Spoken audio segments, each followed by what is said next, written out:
Hello दोस्त, पिछली video में हमने बात किया था कि नॉर्मलाइजेशन 0 से 100 के बीच में होगा, जिसके कारण से नेगेटिव स्कोर होगा।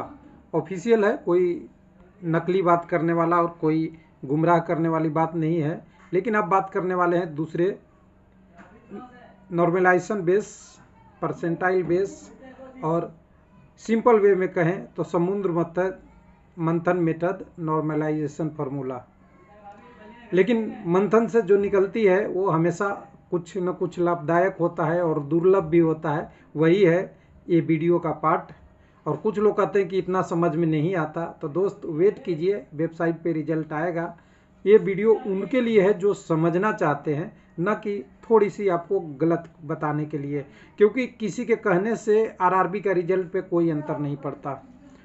हम बोले कोई और बोले, आरआरबी का रिजल्ट कैंडिडेट का जो डेटा होगा या कह सकते हैं मार्क्स होगा, स्कोर होगा, उस पे आएगा। लेकिन यहाँ पे हम बात करेंगे कि ये है क्या। तो ये है क्या, पहले जानने के लिए पहले आपको एक बार वो दिखा दूँ पहले कि देखिए नॉर्मलाइजेशन का रेंज हम नहीं बता रहे हैं, रेलवे ही कह रहा है कि 0 से लेके 100 तक का रेंज होगा। और ध्यान दीजिए कि जिसका कैंडिडेट का मिनिमम नंबर 15 होगा और 0 से 100 के रेंज में होगा, तो क्या इसका कटअप मतलब 0 किसी कैंडिडेट का आ गया जो सबसे मिनिमम नंबर लाया है, तो कटअप की तो दूर की बात कीजिए। ये मतलब क्या बनता है, सिंपल सी मतलब बनता है कैंडिडेट का स्कोर नेगेटिव में जाएगा। और नेगेटिव में जाएगा ये तो क्लियर है, आधे पॉजिटिव में आधे नेगेटिव में, या जो एवरेज से कैंडिडेट आएगा उसका नेगेटिव में। मैं कोई शिफ्ट की बात नहीं कर रहा, कोई स्पेशल शिफ्ट की नहीं बात कर रहा हूँ, मैं कर रहा हूँ एक जनरल कंडीशन कि जितने का वहाँ एवरेज बनेगा, एवरेज से जो कैंडिडेट नीचे रहेगा उनका मार्क्स नेगेटिव में होगा, और जो सबसे लास्ट में होगा उसका नंबर भी नेगेटिव में होगा, और जो सबसे ऊपर होगा उसका नंबर सबसे ज़्यादा पॉजिटिव में टॉपर होगा। और यही शुरू से मेरा एनालिसिस का पार्ट रहा है कि टॉपर इस बार रहेंगे, जिसके कारण से यूआर का कटअप ज़्यादा जाएगा। तो आज एक हम रिजल्ट के पास पहुंच चुके हैं डाटा एनालिसिस करने के लिए। हालांकि डाटा एनालिसिस या डेटा एनालिसिस, कुछ लोग डाटा और डेटा में अंतर समझते हैं, तो हो सकता है प्रोनाउंसिएशन में अलग हो। लेकिन यहाँ पे इशू ये है कि जब अब इसको एनालिसिस करेंगे तो आपके पास निकलेगा वो कुछ सुखदायक होता है और समझने लायक होता है। और समझने लायक होता है मतलब एक्चुअल के करीब होता है। यहाँ कोई युद्ध तो चल नहीं रहा है, यहाँ तो एक्चुअल है जो डाटा आरआरबी देगी, और उसी आरआरबी को समझने का हमारा काम और आपको समझाने का काम है। बाकी आपकी मर्जी, रेलवे की वेबसाइट पे वेट करते रहिएगा। चलिए, इतना दिन जो हो गया इसको हम पहले हटा दें, इसको हम हटा देते हैं आपके लिए। अब इसमें देखिए, मैंने आपको बोला कि यूआर का कटअप जो नॉर्मलाइजेशन के बाद होगा वो 93.57 होगा। ये एक लमसम है और एक अलग सा कैलकुलेशन करके निकाला है। 80 आपका एससी का दिखा रहा है, एसटी का 56 है, और ओबीसी का आपका यहाँ पे करीब करीब 90 प्लस है, और ईडब्ल्यूएस का 84-95 प्लस है, ये परसेंटाइल में निकालने से। लेकिन ये पूरी वैकेंसी का समुद्र मंथन फार्मूला नहीं है, एक पार्ट का हमने एक केवल उसका कैलकुलेशन किया है। एक कह दीजिए कि सीधी सी बात करेंगे तो एक हमने एक पोस्ट का किया है। रेलवे में ये जो 17 पोस्ट है ग्रुप डी का, उसमें से एक पोस्ट। तो इस डाटा को समझने के लिए हमें कुछ चाहिए, डेटा कह सकते हैं। और डेटा देखिए हमने कहाँ से लाया था, तो आपको बताया कि हमने आपका रेलवे लाइफ LP.com चैनल पे हमने आपको एक सर्वे कराया है, पोल कराया है, उस पर हमने डाटा के लिए किया है। उसमें कोई पर्सनल इन्फॉर्मेशन देने की कोई ज़रूरत नहीं है। रजिस्ट्रेशन नंबर भी आप अधूरा दे सकते हैं, कोई इशू नहीं है। उसको रजिस्ट्रेशन नंबर से सारा डाटा को अभी हमने निकाला है। उसमें से अभी 732 पे एनालिसिस हो रहा है। अभी डाटा बढ़ेगा तो और हम हो सकता है आरआरसी वाइज आ जाए और डेट बाई आ जाए, लेकिन अभी डाटा डेट बाई और आरआरसी वाई आने के लिए सफिशिएंट नहीं है। करीब 900 कुछ वोट है, तो इसमें से हम अगर डेट बाई और आरआरसी वाई और कम्युनिटी वाइज डिवाइड करेंगे तो एक एक दो दो चार चार डाटा से कुछ नहीं मिलने वाला, और वो भी एरर में चला जाएगा, पता ही नहीं चलेगा। लेकिन हम अगर एक थोड़ा सा, इसको हमने पिछली वीडियो में बताया था कि इस डाटा को हम पूरी, सबका आरआरसी अलग है, लेकिन हम एग्जाम्पल को समझने के लिए कि नॉर्मलाइजेशन या समुद्र मंथन परसेंटाइल क्या है, तो उसको समझने के लिए इसको हमने क्या मान लिया, हमने मान लिया है। ध्यान दीजिएगा, कुछ लोग कहते हैं समझ में नहीं आया है। हमने माना है कि ये जितने भी कैंडिडेट हैं 732, ये एक ही आरआरसी से अप्लाई किए हैं। ठीक है, कोई क्लियर कंसेप्ट में नहीं होगा। उसके बाद हमने जो माना है कि यहाँ की जो शिफ्ट है और यहाँ पे जो डेट है और ये जो शिफ्ट है ये भी एक ही शिफ्ट है और एक ही ये डेट है। अब समझ में आया आपको? यही वीडियो में मैंने पिछली बार भी बताया था कि एक RRC, एक शिफ्ट और एक डेट को मान के हम एनालिसिस कर रहे हैं, क्योंकि ये डेट डिफरेंस है। डिफरेंस को हम नहीं मान के हम मानते हैं कि एक ही RRC के कैंडिडेट एक ही शिफ्ट में एक ही डेट में ये नंबर लाए हैं, उस नंबर का हमें एनालिसिस उस कम्युनिटी के आधार पे करना है। चलिए उसमें हम क्या किए, जो कैंडिडेट का स्कोर था स्कोर को एक सजा लिए, एक मतलब कह सकते हैं सिलेक्ट कर लिए या टाइप कर लिए उस टाइप से कि कम से ज़्यादा की तरफ हो। और कम से ज़्यादा इसलिए करना चाहिए क्या, ज़्यादा से कम करना चाहिए। लेकिन ज़्यादा से कम करेंगे तो ऊपर थोड़ी सी हमें दिक्कत आएगी फार्मूला लगाने में। जो नॉर्मलाइजेशन का फार्मूला है ऊपर में इक्वल और बिलो होना चाहिए और नीचे में होना चाहिए टोटल यूनिट कैंडिडेट। तो यूनिट कैंडिडेट तो हमें पता है 732 है तो हमें ले लेंगे, लेकिन ऊपर से अगर नीचे से कैलकुलेशन करेंगे तो थोड़ा सा ये डिफिकल्ट हो जाएगा कि ये नंबर कितनेवें नंबर पे कैंडिडेट है पता नहीं चलेगा। इसलिए मैंने इसको रिवर्स प्रोसेस में करके इसको लेके आया हूँ। तो चलिए रिवर्स के प्रोसेस में लेके आया मैं अपने समझाने के लिए आपको। तो जो सबसे कम कैंडिडेट होगा उसका नॉर्मलाइजेशन मार्क्स फार्मूला आपने देख ही लिया है। परसेंटाइल बेस्ड नॉर्मलाइजेशन जो होगा स्कोर होगा रेलवे का वो है number of candidate appearing in shift with raw score equal और लेस देन द कैंडिडेट ये divided by the number of candidate of the candidate who appeared in the shift. एक shift में कितने candidate होते हैं और आपके नंबर या आपसे कम नंबर के कैंडिडेट आपके पीछे कितने हैं। यानी धक्का गाड़ी है, नीचे वाला आपको ऊपर की तरफ पुश करेगा और ऊपर वाला आपको नीचे की तरफ पुश करेगा। और सीधी सी बात हमने बोला था, क्या बोला था, समुद्र मंथन। तो समुद्र मंथन में क्या हुआ था, सांप का पूंछ एक तरफ और सर एक तरफ, वही मंथन ये है, ऊपर से नीचे धक्का मुक्की करना है। यानी नीचे वाले को ऊपर धकेल देना है परसेंटाइल में और ऊपर वाले को नीचे ला देना है। यही है नॉर्मलाइजेशन का मेन कंसेप्ट। लेकिन इससे लॉस उन कैंडिडेट का नहीं होगा जो कैंडिडेट टॉपर हैं और अच्छे नंबर लाए हैं। बस यही RRC का कंसेप्ट है, क्योंकि लोग रिप्रेजेंटेशन में यही दिए थे कि जो टॉपर रहता है उसका नंबर नहीं बढ़ता और नीचे वाला कैंडिडेट 20 नंबर 30 नंबर बढ़ा के ऊपर चला जाता है। तो रेलवे क्या कह रहा है कि जो ऊपर था 70 पे उसको और धक्का मार के 100 पे पहुंचा दो, और जो 69 था उसको 98 पे पहुंचा दो, और जो और उससे 68 पे था उसको 97 पे पहुंचा दो। लेकिन जो 50 पे था नीचे की तरफ तो उसको धक्का मार के 48 पे पहुंचा दो। अगर 40 पे था उसको धक्का मार के पहुंचा दो और 38 पे। और नीचे जो कैंडिडेट 15 पे था उसको धक्का मार के पहुंचा दो 1 या 2 नंबर यानी निगेटिव में, यानी जीरो के नज़दीक, नेगेटिव में नहीं सॉरी, जीरो के नज़दीक, नियर अबाउट टू जीरो। समझ गए? यही है नॉर्मलाइजेशन का कंसेप्ट। और जिसको नहीं समझ में आए तो मैं कोई साइंटिस्ट नहीं हूँ कि आपकी आइडियोलॉजी चेंज कर सकता हूँ, लेकिन हाँ जो लिखा हुआ है पेपर में उसको और जो अभी डेटा है उसको एनालिसिस करके बता सकता हूँ। तो चलिए डेटा से ही हमने निकाला। तो जो सबसे कैंडिडेट 40 से कम नंबर आए थे उसका हमें परसेंटाइल में मिल गया, हमें करीब 2 पॉइंट कुछ नंबर मिल गया। यानी इनका नंबर 40 या 40 से कम था, तो इनका एवरेज अगर निकाल रहे हैं परसेंटाइल के रूप में, परसेंटाइल के फार्मूला लगा के जो ऊपर में हमने अभी बात किया, तो इनका परसेंटाइल करीब 2.5 के प्लस आ रहा है। वैसे ही जो सबसे टॉपर कैंडिडेट था उसका भी परसेंटाइल हम निकालेंगे उसी फार्मूले से जो रेलवे ने बोला है। तो वहाँ पे हम 732 पे आएंगे, 1 मिनट, 732 पे आएंगे तेज़ी से, स्पीड से। PDF मैंने बना रखा है इसी को समझने के लिए। तो हम 1 मिनट यहाँ पे ऊपर में 732 पे जो कैंडिडेट है उसका नंबर सबसे ज़्यादा है। और रेलवे ने क्या किया, समुद्र मंथन से इस कैंडिडेट को पुश किया है और पुश करने के बाद ऊपर में ले गया। तो 83 से कितना हो गया, परसेंटाइल 100 हो गया, यानी 17 बढ़ गया। आपके शिफ्ट में हो सकता है ये 88 भी हो, आपके शिफ्ट में ये हो सकता है 70 भी हो, आपके शिफ्ट में ये 60 भी हो सकता है। यानी जितने भी कैंडिडेट हैं पुल करके, पुश करके कह सकते हैं, पुल नहीं पुश, धक्का देके ऊपर की तरफ 100 पे ले जाएंगे। यानी एवरी शिफ्ट का टॉपर जो होगा वो 100 होगा। और यही हमने शुरू से वीडियो में बात करते आए हैं, तो हाँ कहिएगा यही बात करते आए हैं कि टॉपर के कारण से यूआर का कट ऑफ बढ़ेगा। तो 100 पे आ गया। उसी तरह उसके नीचे वाला कैंडिडेट है, उसको भी धक्का मारा है, लेकिन इतना पावर नहीं लगा पाया आरआरबी, क्योंकि एक कैंडिडेट उससे ऊपर था, वो कहा कि भाई मेरे पास नहीं आओ, मैं तुम्हें थोड़ा सा नीचे ही रखूंगा। तो ये दोनों कैंडिडेट आ गए 99.86.302 पे।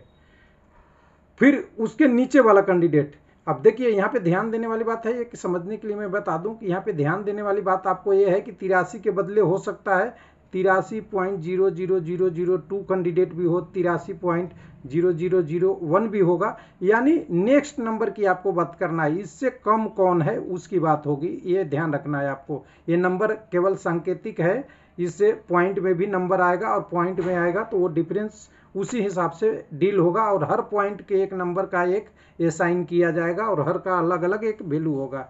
उसके बाद जो 80 वाला कैंडिडेट आया उसको बोला नहीं तुम हमारे साथ कैसे आ सकते भाई, हम 81 पे थे, तुम्हारा थोड़ा कम रहेगा। तो देखिए 86 था तो ये 958 पे आ गया। इसी तरह सारा कैंडिडेट को मैं बैठा लिया, पूरा कैंडिडेट करते गया, तो मुझे एक कैंडिडेट एवरेज दिखा जहाँ पे हमें नंबर एक जगह आके इक्वलाइजेशन हमें दिखा, यानी उसके बाद से नंबर बढ़ना कम हो गया। 68 से तो हमें 80 दिख रहा है, लेकिन धीरे धीरे करते जा रहे हैं। ये हर शिफ्ट में ऐसी कहानी बनेगी, हम एक शिफ्ट की बात कर रहा हूँ, हर शिफ्ट में यही होने वाला है और सब शिफ्ट में ऐसे ही कहानी बनेगी। और यहाँ देखिए 64 के आसपास आने पे हमें लगता है इस शिफ्ट का, जैसे हमने जिसने मान लिया है कि ये एक ही शिफ्ट है, तो 64 नंबर के आने आसपास यहाँ पे इक्वलाइजेशन हो रहा है और यहाँ ना नंबर बढ़ रहा है न घट रहा है, और इससे नीचे जा रहे हैं तो घट रहा है और ऊपर की तरफ जा रहे हैं तो बढ़ रहा है। तो ये एक कंसेप्ट हर शिफ्ट में आएगा। हो सकता है किसी शिफ्ट में ये 64 वाला 85 हो जाए, किसी शिफ्ट में 40 भी हो जाए, और किसी शिफ्ट में ये 64 के बदले 65 भी हो सकता है, 70 भी हो सकता है। जो भी उस शिफ्ट का टॉपर और नीचे वाला कैंडिडेट का एवरेज रहेगा उस कैंडिडेट के हिसाब से ये सारा चीज डिराइव हो जाएगा। अब यहाँ पे बनता है कि आपने नॉर्मलाइजेशन की बात किया कहाँ, अभी तक तो कंसेप्ट की बात था। तो देखिए हमारे पास क्या आ गया है, ये नंबर आ गया है, नॉर्मलाइजेशन परसेंटाइल नंबर आ गया है, और इसी नंबर को यूज करके बनाना है रेलवे को कट ऑफ।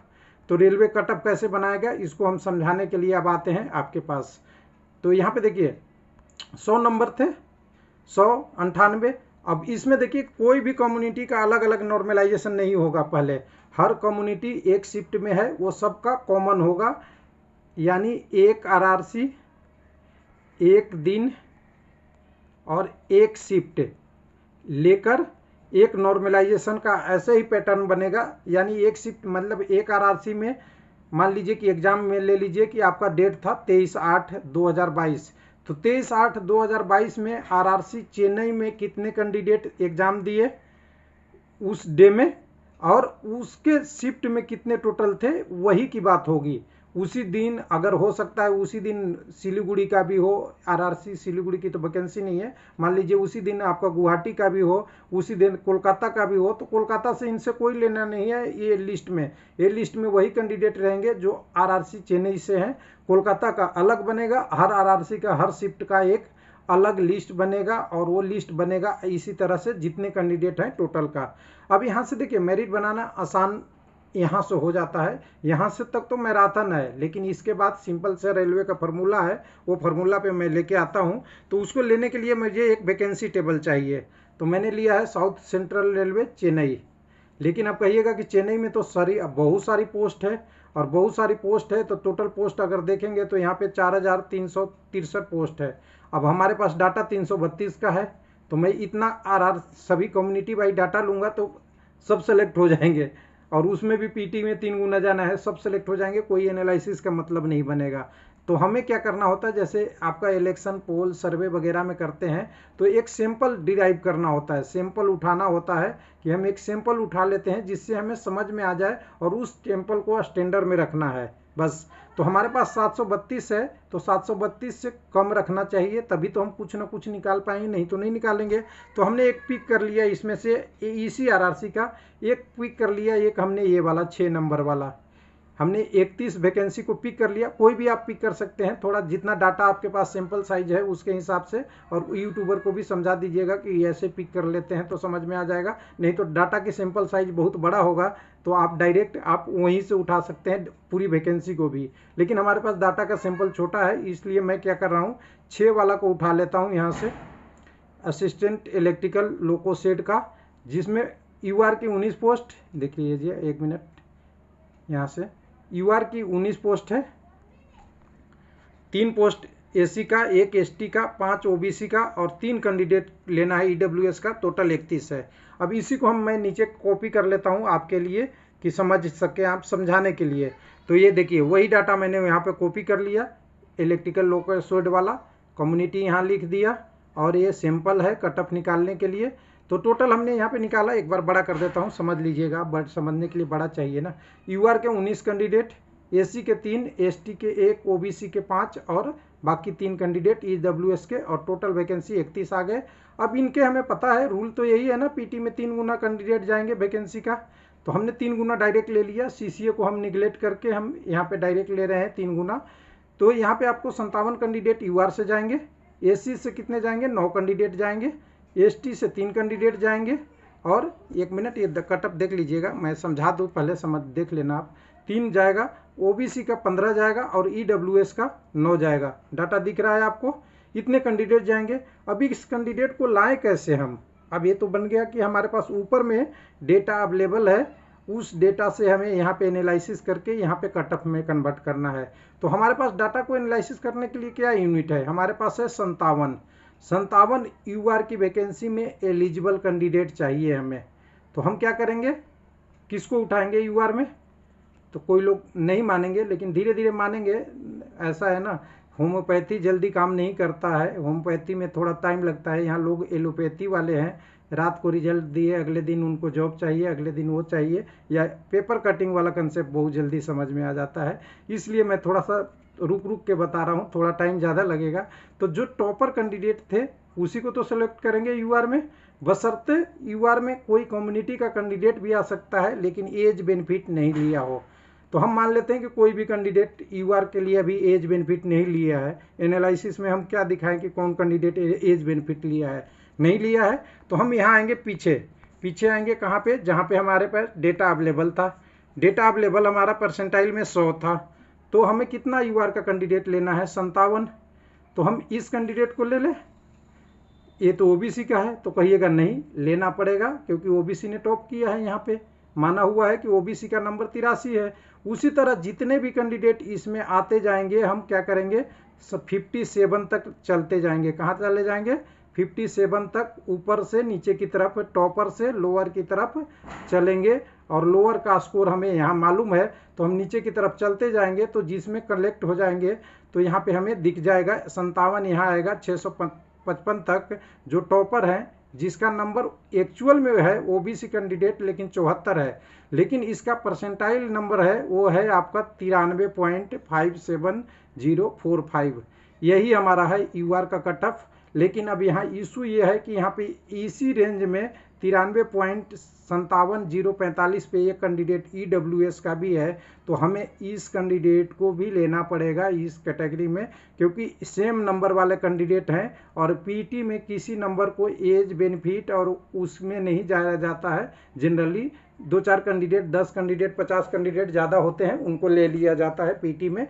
जब मेरिट बनेगी, फाइनल होगी, वहाँ डेट और एज का देखा जाएगा, क्योंकि वहाँ तो जॉब एक पोस्ट के अगेंस्ट एक ही देना है। पीटी में थोड़ा ज़्यादा कैंडिडेट हो जाएंगे तो कोई अंतर नहीं पड़ता। तो ये कैंडिडेट का हमारा 93 पॉइंट क्या हो गया, कट ऑफ 57,045। अब यहाँ पे सवाल उठता है कि देखिए अब हमने तो कट ऑफ बनाया यूआर का, ओबीसी के भी कैंडिडेट आ गए, एससी का भी आ गए, एसटी का भी आ गए, ईडब्ल्यूएस का भी आ गए, सब कैंडिडेट आ गए। अब सब कैंडिडेट यहीं रहेंगे, उनकी नाम यहीं जापा जाएगा अब कि उन्होंने क्वालिफाई किया है मेरिट से, यूआर में आ गए हैं, उनका सिलेक्शन। और टोटल कैंडिडेट लेना था 57, ले लिया 58, क्योंकि एक ईडब्ल्यूएस कैंडिडेट का स्कोर इससे ज़्यादा था। अब दूसरे नंबर पे आते हैं, दूसरा हमारे एससी का लेना है। तो एससी के लिए हम कहाँ से लेंगे? अब यहाँ ध्यान देने बात है कि जो कैंडिडेट यूआर में एससी का क्वालिफाई कर गए, क्या कर गए, क्वालिफाई कर गए, उसको छोड़ के आपको बढ़ना है। उसको नहीं जोड़ना है तो हम कहाँ चलेंगे, फिर वहीं चलेंगे जहाँ पे हमारा यूआर का कट ऑफ खत्म हुआ था। तो हमने उसको लिए क्या कर रखा है, कलर मार्क कर रखा है। तो समझिएगा, कलर हमने यहाँ पे मार्क कर रखा है। यहाँ तक कैंडिडेट हमारे ऑलरेडी यूआर में सिलेक्ट हो गए हैं। अब इसके नीचे हम ढूंढते चलेंगे कि एसी का कैंडिडेट हमें कितनी चाहिए, 3 वैकेंसी के अगेंस्ट 9 चाहिए, वो कहाँ पूरा होगा। तो हम इधर से ढूंढते चलेंगे यूआर में, वहाँ कंप्यूटर से होता है। तो हमें एसी का कैंडिडेट 3 ही लेना है, सॉरी 1 वैकेंसी के अगेंस्ट 3 कैंडिडेट लेना है। ये तीनों कैंडिडेट हमें यहाँ मिलते हैं, ये वाले, यानी वैकेंसी एक बार देख लेंगे तो कंफर्म करने के लिए 3 ही है। तो यहाँ पे देखिए 9 को लेना है, 9 कैंडिडेट को लेना है, तो ये और ऊपर चलना पड़ेगा। तो एसी वाले कैंडिडेट 3 यहाँ मिल गए।